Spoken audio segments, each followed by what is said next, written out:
نحمده ونصلي ونسلم على رسوله الكريم اما بعد.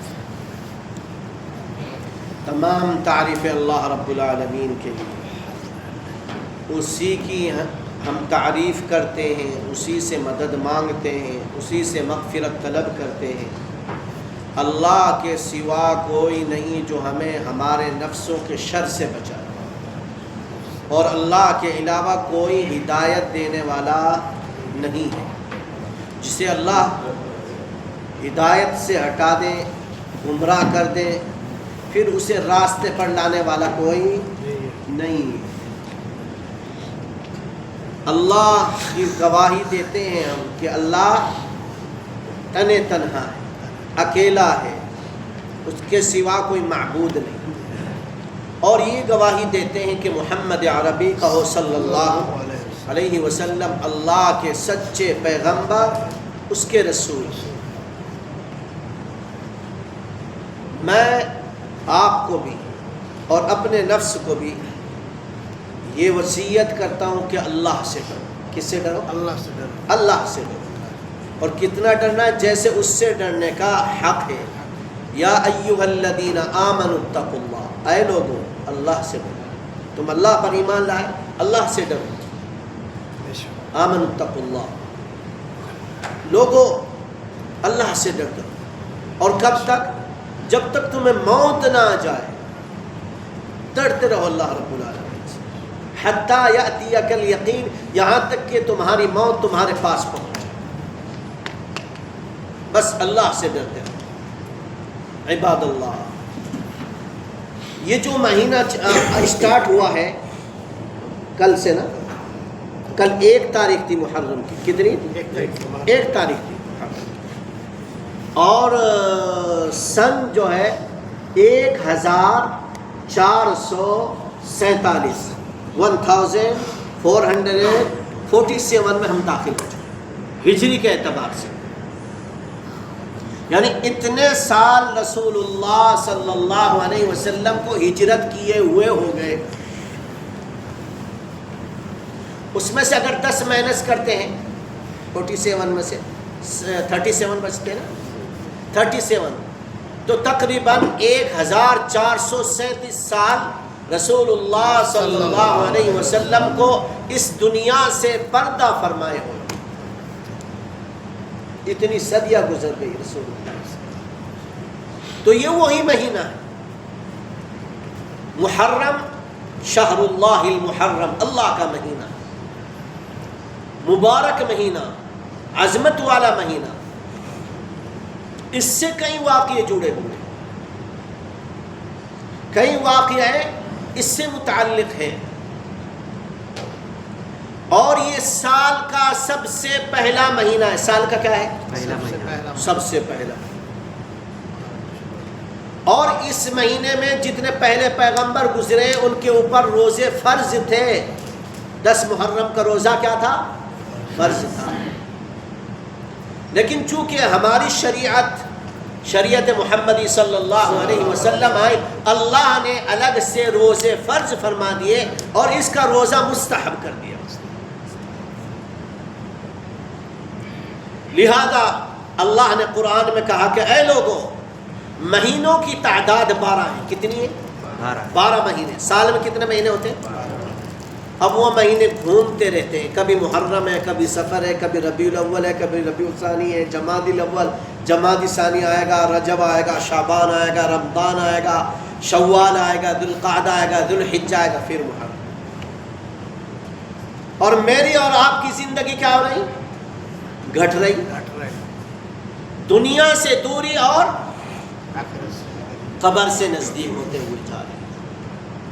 جس دن بچہ دنیا میں آتا ہے اس کی سب سے لمبی عمر اس دن ہوتی ہے نا، اور ہم اسے سب سے چھوٹی عمر والا کہتے ہیں. اس دن الٹا کہتے ہیں، سب سے چھوٹی عمر ہے. لیکن یہ معلوم نہیں کہ آج اس کی سب سے زیادہ عمر یہی لے کر آیا ہے. اب اس کی عمر میں سے گھٹات بڑھ نہیں رہی ہوا، گھٹنا شروع ہو گیا. دن، راتیں، گھنٹے، سال، اور اسی طرح سے پہنچتا پہنچتا انسان قبر میں پہنچتا. تو اللہ نے فرمایا ان عدت الشہور عند اللہ 12 شہرا فی کتاب اللہ، لوگوں ہم نے اپنی کتاب میں 12 مہینے ذکر کیے سال کے، یوم خلق السماوات والارض، جب سے ہم نے زمین اور آسمان کو بنایا، جب سے ہی اللہ تعالیٰ نے یہ مہینے بنائے، ان میں سے 4 مہینے منہا 4 الحرم، 4 مہینے حرمت والے۔ حرمت والوں کا مطلب یہ ہوا کرتا تھا اس میں قتال، جنگ، لڑائی جھگڑے سارے حرام، لیکن جب کفار نے اس کی پاسداری نہیں رکھی اور ان مہینوں کی حرمت کو پامال کر دیا، ختم کر دیا، تو اللہ نے پھر اپنے لاڈلے حبیب صلی اللہ علیہ وسلم کو بھی اجازت دی اور کہا کہ اگر یہ ان مہینوں میں آپ سے لڑتے تو آپ ان کے ساتھ کریے، جدال کریے، پھر آپ نہ رکیے۔ ایسا نہیں کہ بھائی معاہدہ اگر کسی میرے اور آپ کے درمیان ہوگا، صرف میں اس کا پابند تھوڑے، آپ بھی تو اس کے پابند ہیں نا، آپ کو بھی تو اس کی پابندی کرنی نا، ایک جماعت پابندی کرے تو معاہدہ نہیں ہو سکتا نا۔ فلا تظلموا فیہن انفسکم، لوگوں تم میں سے کوئی کسی پر ظلم نہ کرے۔ اور پھر اللہ رب العالمین اپنے نبی صلی اللہ علیہ وسلم کی زبانی کہلوا رہے، الا ان الزمان، لوگوں زمانہ جو ہے نا وہ گھوم رہا ہے، یوم خلق اللہ السماوات والارض، جب سے زمین اور آسمان کو اللہ نے پیدا فرمایا ہے، 12 مہینے ہیں، 4 مہینے حرمت والے، 3 تو ہیں کنٹینیو، 3 متوالیات کہتے ہیں کنٹینیو، ذوالقعدہ جو شوال کے بعد آتا ہے، ذوالحجہ، محرم، یہ 3 مہینے تو حرمت والے لگاتار ہیں۔ ایک مہینہ ان سے ہٹ کر ہے رجب، جو رمضان المبارک سے 2 مہینے پہلے ہے نا شاید، ہاں 2 مہینے رمضان المبارک سے پہلے، یعنی شعبان سے پہلا جو مہینہ ہے وہ رجب کا ہے، تو وہ حرمت والا مہینہ ہے۔ اللہ نے اس محرم کو اپنی طرف کیوں اضافت فرمائی اس کی کہ یہ میرا مہینہ، کیوں کہا؟ اس لیے کہ یہ بڑا عظمت والا مہینہ، مکرم مہینہ، جو چیز خاص ہوتی ہے نا اللہ تعالیٰ اس کو اپنی طرف اضافت فرما، کہتے یہ میرا مہینہ ہے۔ جب اللہ کا مہینہ تو اس کی عظمت بھی تو زیادہ ہوگی نا،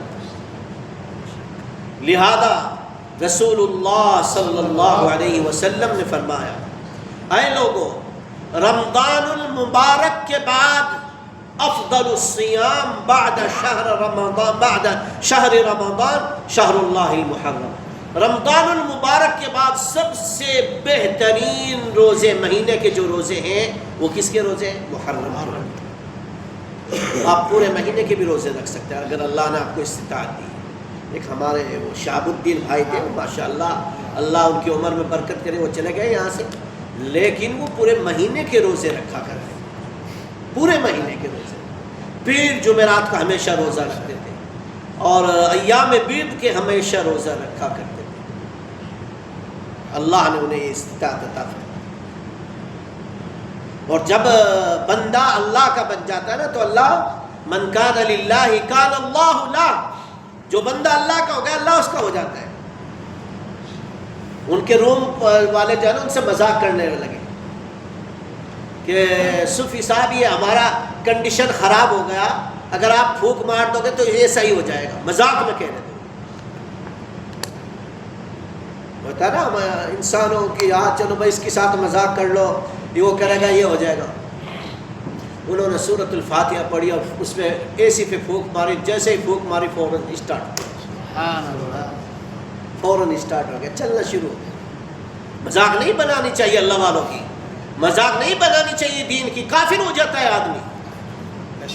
ہاں کسی نہ کسی کو کہہ دے تیری داڑھی ایسی جیسی بکرے کی، وہ کافر ہو چکا ہے۔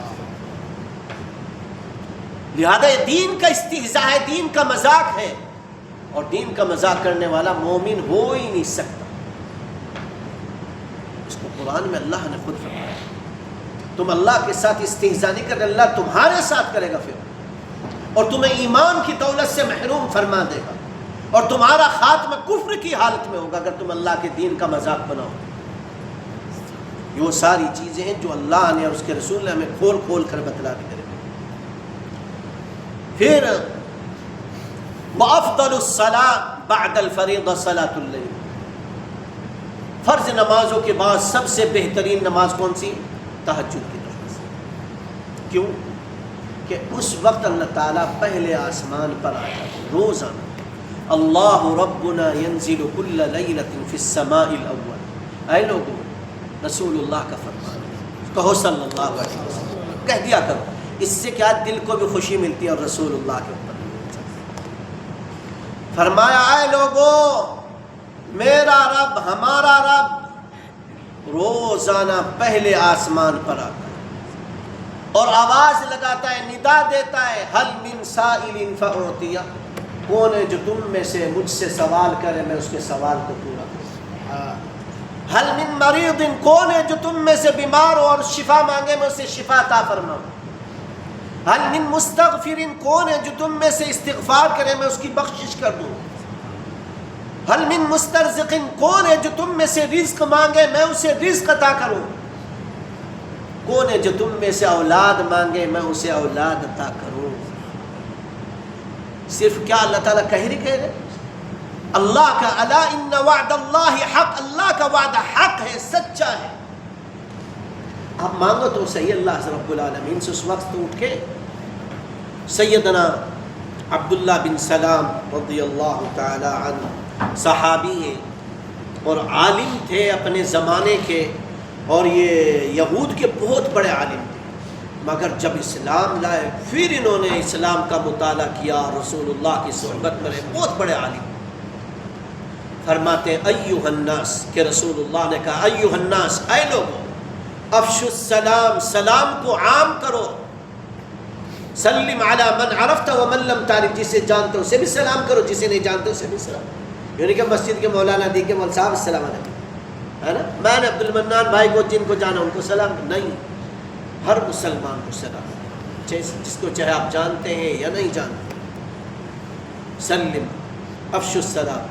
اطعم الطعام، لوگوں کو کھانا کھلاؤ، بیواؤں کو، مسکینوں کو، فقیروں کو، یتیموں کو، بے کسوں کو، ان لوگوں کو کھانا کھلاؤ. اطعم الطعام.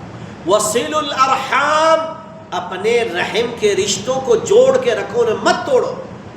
جو آپ کے والد کی طرف سے ہیں، جو آپ کی والدہ کی طرف سے، رحم کے رشتے وہ کہلاتے ہیں. رحم اصل کہتے ہیں اس چیز کو جس میں بچہ ٹھہرتا ہے، جس میں نطفہ پکڑتا ہے، اس کو رحم کہا جاتا ہے، جس کو ہم کہتے ہیں بچے دانی. کیا کہتے ہیں؟ بچے دانی کہتے ہیں، اسی کو رحم کہتے ہیں. تو اس کے جو رشتے ہیں ماں کی طرف سے، باپ کے ہو گئے اور ماں کے ہو گئے. لہذا باپ کی طرف سے چاچا، تائے، پھوپھے، پھوپھیاں، ماں کی طرف سے ماموں، خالہ، نانی، جو بھی ہیں یہ حقیقی رشتے، انہیں مت توڑو. اس لیے کہ رشتے توڑنے والے پر اولئک الذین لعنہم اللہ، اللہ کی لعنت ہو ان پر جو رشتے توڑتا ہے. ایک صاحب، ایمانداری کی بات، میں مسجد میں بیٹھا ہوا ہوں، ایک صاحب آئے میرے پاس، بات چل گئی اسی طرح سے اسی بیان پر. کہنے لگے میں تو 27 سال ہو گئے اپنے بھائیوں سے کلام نہیں کیا. ہم نے کہا لا حول ولا قوت الا باللہ. کتنے سال؟ 27 سال. میں نے ان کو بہت سمجھایا. میں نے کہا نہیں ایسا، یاد رکھو اگر اس حالت میں موت آ جاتی ہے نا، 3 دن سے اوپر اگر بندہ بولنا چھوڑ دیتا اور موت آ جاتی، جہنم اس کے ٹھکانا. یہ میں نے نہیں، رسول اللہ کا فرمان، جہنم اس کا ٹھکانا. لہذا میں نے ان سے سمجھا، دیکھو یہ تمہارے اپنے رحم کے رشتے ہیں، اللہ نے اور اس کے رسول نے لعنت فرمائی توڑنے والے. آپ ایک کام کرو، سلام دعا کرو، زیادہ دعا نہ کرو، سلام دعا کر لو. آپ ان سے ابتدا کرو، امید ہے انشاءاللہ آپ کے رشتے نارمل ہو جائیں گے. اور کس میں لڑائیاں نہیں ہوتی بھائی میاں بیوی میں لڑائیاں ہوتی ہیں، ماں باپ میں، اولاد میں ہو جاتی ہیں، مگر اس کا مطلب یہ نہیں کہ ہمیشہ کے لیے تعلقات ختم کر دیے جائیں. اس کا مطلب یہ ہوتا ہے ہرگز اس کا مطلب یہ نہیں کہ آپ ان سے ہمیشہ کے لیے تعلقات ختم ہو. آپ کو نقصان اور آپ یہ کیوں نہیں کہتے کہ میرا اللہ اس کا مجھے بدلہ عطا فرمائے گا. من ترک شیئا للہ عوض اللہ تبارک و تعالی، جو بندہ کسی کو اللہ کے لیے معاف کر دیتا ہے، اللہ کے لیے چھوڑ دیتا، اللہ اس کا بدلہ دنیا میں بھی عطا فرماتا ہے، آخرت میں بھی عطا فرماتا ہے۔ اور پھر رسول اللہ نے تو خود فرمایا کہ جس دو بھائیوں کے اندر اگر بول چال بند ہو جائے، ان میں سے جو سب سے پہلے ابتدا کرے گا اللہ اس کی مغفرت فرمائے۔ اس سے بڑی بشارت اور کیا چاہیے یار؟ یعنی مغفرت کا وعدہ اس کے لیے لیا گیا ہے، لہذا اپنے رشتہ داری کو مت توڑ دیں۔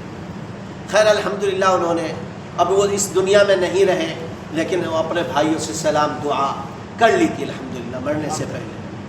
تو ایسا نہیں کرنا چاہیے میرے بھائی۔ ہو جاتا ہے انسان، میں یہ نہیں کہتا ہوں کہ ہم اس کے فرشتے نہیں ہیں، ہم انسان ہیں، ہم سے غلطیاں ہو جاتی ہیں۔ ہمارے باپ آدم سے غلطی تو ہم سے کیوں نہیں ہوگی؟ ہم سے بھی غلطی ہو جاتی ہے، لیکن یہ نہیں کہ غلطی پر اڑ کر کھڑے ہو جاؤ، بس معافی مانگ لینی چاہیے۔ اور معافی مانگنے والا کبھی چھوٹا نہیں ہوتا ہے، بلکہ اللہ اسے عزت عطا فرماتے ہیں۔ اللہ اس کی دنیا میں بھی عزت کراتے ہیں، اور اپنے یہاں بھی اللہ تعالیٰ اس کی عزت کراتے ہیں معافی مانگنے میں۔ جب سیدنا ابی بکر صدیق رضی اللہ تعالیٰ عنہ نے یہ کہہ دیا تھا اب میں ان لوگوں پر اپنا مال خرچ کروں گا، تو اللہ نے قرآن نازل فرمایا اور کہا کہ اے ابو بکر، تم چاہتے ہو کہ ہم تمہارے اوپر رحم کریں اور تم لوگوں کے اوپر رحم نہ کرو؟ ابو بکر رضی اللہ تعالیٰ نے فوراً توبہ کی اور کہا کہ نہیں یا اللہ، میں تو حاضر ہوں تیرے احکام کو ماننے کے لیے۔ یہ ہوتے ہیں ایمان والے، انہیں جب فوراً احساس ہو جاتا ہے کہ اتنا یہ جملہ آپ نے صحیح نہیں کہا، فوراً احساس ہوتا ہے۔ خیر بہرحال، یوم عاشورہ کہتے ہیں 10 محرم الحرام کو۔ کسے کہتے ہیں؟ 10 محرم الحرام کو یوم عاشورہ کہتے ہیں۔ اس دن کا روزہ رکھنا سنت رسول کہو صلی اللہ علیہ وسلم ہے۔ حدیث ہے سیدنا عبداللہ بن عباس رضی اللہ تعالی عنہما سے، فرماتے ہیں قدم رسول اللہ صلی اللہ علیہ وسلم الی المدینہ، جب ہجرت کر کے رسول اللہ مدینہ منورہ پہنچے مکہ المکرمہ سے، فرأى الیہود، یہود کو دیکھا۔ اس زمانے میں یہودی آباد تھے، بنو قینقاع، قریظہ، یہ سارے قبیلے یہود کے آباد تھے مدینہ منورہ۔ تصوم یوم عاشورہ، وہ عاشورہ کے دن کا یعنی 10 محرم کا روزہ رکھا ہوا تھا۔ 10 محرم کا روزہ انہوں نے رکھا تھا۔ تو رسول اللہ نے پوچھا ما ھذا، آج کیا دن ہے بھائی، کیوں انہوں نے روزہ رکھا ہے؟ تو رسول اللہ سے کہا یا رسول اللہ ھذا یوم عظیم، آج تو بہت ہی عظمت والا دن ہے، برکت والا دن ہے، بہت ہی نیک دن ہے۔ اور فرمایا یوم نجی اللہ بنی اسرائیل من عدوہم، اے اللہ کے نبی، آج کے دن اللہ نے حضرت موسیٰ اور ان کی قوم کو ان کے دشمن فرعون سے نجات عطا فرمائی۔ 10 محرم کو ہی اللہ نے فرعون کو سمندر میں غرق فرما دیا اور اس کے لشکر کو۔ تو سیدنا موسیٰ علیہ السلام نے اللہ کے لیے روزہ رکھا۔ کیا کیا؟ روزہ رکھا۔ تو کہتے ہیں بس ہم جیسے حضرت موسیٰ نے شکر کے طور پر روزہ رکھا تھا، ہم بھی شکر کے طور پر روزہ رکھ رہے ہیں۔ تو اللہ کے نبی صلی اللہ علیہ وسلم نے فرمایا انا احق بموسیٰ منکم، موسیٰ کا تو میں زیادہ حقدار ہوں نا۔ کیوں؟ موسیٰ میرا بھائی ہے، موسیٰ بھی پیغمبر، میں بھی پیغمبر۔ موسیٰ کو بھی اللہ نے ایک کلمہ دے کر بھیجا، مجھے بھی اللہ نے ایک کلمہ دے کر بھیجا، لہذا موسیٰ کی شریعت کا میں زیادہ پابند ہوں، مجھے بھی اتباع کرنی چاہیے۔ فصام رسول اللہ صلی اللہ علیہ وسلم، اللہ کے نبی نے ایک روزہ رکھا، وہ روزہ رکھا اور وہ امر بالصیام، اور حکم بھی دیا کہ اے لوگوں اس روزے کو رکھا کرو۔ لیکن ایک بات اللہ کے نبی صلی اللہ علیہ وسلم نے فرمائی، پہلے اجر بتلا دو۔ اس روزے کا جو اجر ہے، صیام یوم عاشورہ کا، بہت بڑا اجر ہے، اجر عظیم۔ اور کیا ہے؟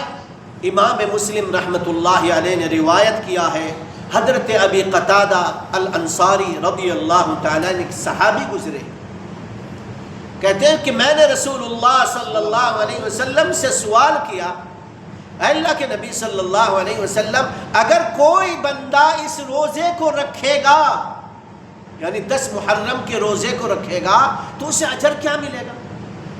تو رسول اللہ صلی اللہ علیہ وسلم نے فرمایا اے ابو قتادہ اگر تو اس ایک روزے کو رکھے گا اللہ تیرے 1 سال کے پورے گناہ معاف فرما دے۔ سبحان اللہ۔ کتنے سال کے؟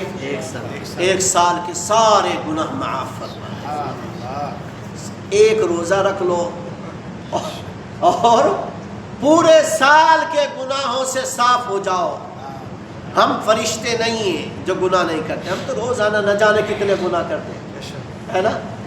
اور آج کل تو ہمارے پاس موبائل، اس میں تو ہر سیکنڈ پر گناہ ہوتا ہے، کھول لیتے ہیں ہم کچھ اور پتہ لگا کہ سامنے ننگا حساب آ گیا تو ہو گیا آنکھوں کا سینہ، ہے نا؟ کھول لیتے کچھ اور گانا شروع ہوگا، بعض مرتبہ ایسا نماز میں گانے شروع ہو جاتے ہیں، دیکھیں آپ تو یہ گناہ ہوا نا، یہ کوئی خیر تو نہیں ہوئی۔ لہذا یہ سارے گناہ ایک روزہ رکھنے سے اللہ سارے کے گناہوں کو نیکیوں میں تبدیل فرما دے، ختم نہیں، بلکہ ان کو کیا کرتا ہے اللہ تعالیٰ، دیکھو ثواب تو ملے گا آپ کو 1 سال کا، فَأُولَٰئِكَ يُبَدِّلُ اللَّهُ سَيِّئَاتِهِمْ حَسَنَاتٍ، ان گناہوں کو بھی اللہ تعالیٰ نیکیوں میں تبدیل فرما دے۔ سبحان اللہ، عجیب اللہ کی قدرت ہے یار، یعنی مومنوں کے لیے کتنا رحم کر رہا ہے اللہ تعالیٰ کہ ان گناہوں کو بھی نیکیاں بنا دی، ورنہ چلو بھائی معاف ہو گیا، معافی کی تو سمجھ میں آتی ہے، لیکن پھر کہتے ہیں اولئک یبدل اللہ سیئاتہم حسنات، ہم تو تمہارے گناہوں کو نیکیوں میں تبدیل کر دیں گے۔ اللہ رب العالمین کی شان، کتنا مہربان، کتنا رفیق ہے۔ تو پھر رسول اللہ صلی اللہ علیہ وسلم نے ایک بات کہی، کہہ لو اللہ نے مجھے یہودیوں کی مخالفت کے لیے بھیجا، اگر میں آئندہ سال زندہ رہا لئن بقیت الی قابل لأصومن التاسع، اگر میں آئندہ سال زندہ رہا تو انشاءاللہ 9 محرم کا بھی روزہ رکھوں گا۔ کتنے محرم کا؟ تو 9 یا 10 کا رکھ لو، یا 10 یا 11 کا رکھ لو، اور اگر کوئی نہیں رکھ سکتا صرف 1 روزہ بھی رکھ رہا تو انشاءاللہ اللہ کے یہاں وہ بھی مقبول ہے میرے۔ آمین۔ بس سنت حبیب صلی اللہ علیہ وسلم جو آپ نے یہ کہا تھا نا کہ میرا دل یہ چاہتا ہے لیکن بقیت الی قابل لأصومن التاسع، میں اس روزے کو رکھوں گا اگر آئندہ سال زندہ رہا، لیکن اللہ کے نبی اس دنیا سے اس سال چلے گئے۔ یہ تمنا تھی نبی علیہ السلام، لہذا ہمیں چاہیے کہ اس تمنا کو پورا کریں، ہے نا؟ تو 1 روزہ آپ 9 محرم کا رکھ لیں، اور 9 محرم کا انشاءاللہ جمعرات کا ہے، کون سے دن کا ہے؟ اور پھر سید الایام آ جاتا ہے، اس کے بعد 10 محرم کا جمعے کا روزہ۔ ہم بڑی کوشش میں رہتے ہیں جمعے کا روزہ، حالانکہ 1 روزہ اگر کوئی چیز صرف نفل روزہ یعنی اس کے آگے پیچھے کچھ نہ ہو اور کوئی فضیلت نہ ہو تو پھر منع ہے، مگر یہاں چونکہ محرم سبب ہے اور فضیلت ہے، لہذا جمعرات کا رکھ لو 1 روزہ، اور اس میں 2 نیتیں کر لو، جمعرات کی بھی نیت کر لو اور 9 محرم کی بھی نیت، تو دونوں اجر اللہ تعالیٰ آپ کو عطا فرما دے گا۔ پھر دوسرا روزہ آئندہ جمعے کی انشاءاللہ 10 محرم ہوگی، اس کا رکھ لو۔ اور تیسری بشارت رسول اللہ صلی اللہ علیہ وسلم کی، جو اصل بات یہ تھی کہ خطبہ سارا محرم کے اوپر ہی تیار کیا تھا، لیکن چونکہ اوقاف کا یہ آرڈر آیا کہ بھائی دوسرا جو خطبہ دینا ہے وہ امن و امان سے متعلق اور دعا کرانی ہے قطر کے لیے، لہذا امیر کا حکم ماننا واجب ہے، تو اس پر اتباع کرتے ہوئے دوسرے خطبے کی جو احادیث تھی ان کو آئندہ جمعے کے لیے یا پھر کبھی کے لیے، تو سیدنا ابی سعید خدری رضی اللہ تعالیٰ عنہ، جو میں ہر مرتبہ آپ کو حدیث سناتا ہوں، اور حدیث کے الفاظ من صام یوما للہ بعد اللہ وجہہ عن النار 70 خریفا، کہ جس بندے نے اللہ کے لیے 1 روزہ رکھا اللہ اسے کتنے سال جہنم سے دور کرتے ہیں؟ 70 سال جہنم سے دور فرما دیتے ہیں۔ تو 70 اور 70 کتنے ہیں؟ 140 ہی ہوتے ہیں نا؟ تو انشاءاللہ اگر 2 روزے رکھ لیں گے ہم 9 کا اور 10 کا، تو 140 سال جہنم سے دور ہے انشاءاللہ۔ رکھیں گے انشاءاللہ انشاءاللہ۔ بس یاد رکھیں کہ آنے والی جمعرات کا 9 محرم ہے اور جمعے کا 10 محرم الحرام ہے، تو انشاءاللہ خود بھی کوشش کیا کریں اور اپنے بچوں سے بھی رکھوایا کریں، کوشش کریں، اگر بچے چھوٹے ہو تو زبردستی نہ کریں، ہاں بڑے جو ہیں ان کو ترغیب دیں کہ بھائی یہ اجر ہے، جیسے خود آپ جہنم کی آگ سے، اس کے عذاب سے، اللہ کے عذاب سے بچنا چاہتے ہیں تو اپنے گھر والوں کو بھی بچانا چاہیے نا، اللہ کی رحمتوں میں اپنے گھر والوں کو بھی شامل کرنا چاہیے۔ اللہ مجھے بھی اور آپ کو بھی ہمارے ساتھ رہنے کی توفیق عطا فرما دے۔ لا الہ الا اللہ الحلیم الکریم، لا الہ الا اللہ رب العرش العظیم، لا الہ الا اللہ رب السماوات والارض ورب العرش الکریم، اللہم صل وسلم علی سیدنا محمد۔ اے اللہ ہم سب کے گناہوں کو معاف فرما دے، تمام لغوشات کو معاف فرما دے، ہر قسم کے شر و فتن سے محفوظ فرما دے، صغیرہ کبیرہ سارے گناہوں کو معاف فرما دے۔ اے اللہ آنے والے محرم کا، آنے والے 9 محرم اور 10 محرم کا ہمیں روزہ رکھنے کی توفیق عطا فرما دے۔ اے اللہ اس کا جو اجر ہے ہمارے نامہ اعمال میں تحریر فرما دے۔ اللہ اب تو نیتوں پر بھی اجر عطا فرماتے ہیں۔ اللہ ہم سب نے تیرے گھر میں بیٹھ کر یہ نیت کی کہ ہم انشاءاللہ ضرور یہ دونوں روزے رکھیں گے۔ اللہ ہماری ان روزے رکھنے پر مدد فرما دے، اپنے ذکر پر مدد فرما دے، اپنے شکر پر مدد فرما دے۔ اے اللہ ہمیں ذاکرین بنا دے، شاکرین بنا دے۔ اے اللہ ہم سب کو باب الریان جو جنت کا دروازہ اس میں داخل ہونے کی توفیق عطا فرما دینا۔ اے اللہ ہمارے ماں باپ کی مغفرت فرما دے، ان کے درجات کو بلند کر دے، انہیں جنت میں اعلیٰ مقام عطا فرما دے۔ ہم میں سے جن کے والدین حیات اللہ ان کی خدمت کی، اطاعت کی، فرم برداری کی توفیق عطا فرما دے۔ اللہ ہم سب کو اپنے رحم کے رشتوں کو جوڑ کر رکھنے کی توفیق دے۔ اللہ توڑنے سے، ان کے ساتھ تعلق منقطع کرنے سے ہم سب کی حفاظت فرما دے، اور اگر کسی کے ساتھ منقطع تعلقات ہے اللہ اس کے دل کو نرم فرما دے اور ان کو اپنے رشتہ داروں کے ساتھ رشتے جوڑنے کی توفیق عطا فرما دے۔ اے اللہ جتنے بھی بیمار ہیں سب بیماروں کو شفا عطا فرما دے۔ اس مجلس میں جو بھی بیمار ہو اللہ اسے بھی شفا عطا فرما دے۔ میری بچی بیمار اللہ اسے شفا کاملہ دائمہ مستمرہ عطا فرما دے۔ الہ العالمین بہت سارے لوگوں نے دعا کے لیے کہا ہے اور لکھا ہے، اللہ ان سب کی تمناؤں کو پورا فرما دے۔ اللہ یہ جو مجمع بیٹھا اس کی عمر میں صحت و سلامتی کے ساتھ برکت عطا فرما دے۔ اے اللہ اس ملک کی حفاظت فرما، اللہ اس ملک کے امن و امان کی حفاظت فرما، اس ملک کے باشندوں کی حفاظت فرما، اس ملک کے امیر کی حفاظت فرما۔ اللہ اس ملک کے اوپر اپنے خیر نازل فرما دے، برکتیں نازل فرما دے، رحمتیں نازل فرما دے۔ اے اللہ اس ملک کی سرحدوں کی حفاظت فرما دے، جو اس ملک کی سرحدیں کو حفاظت کر اللہ ان کی بھی حفاظت فرما دے۔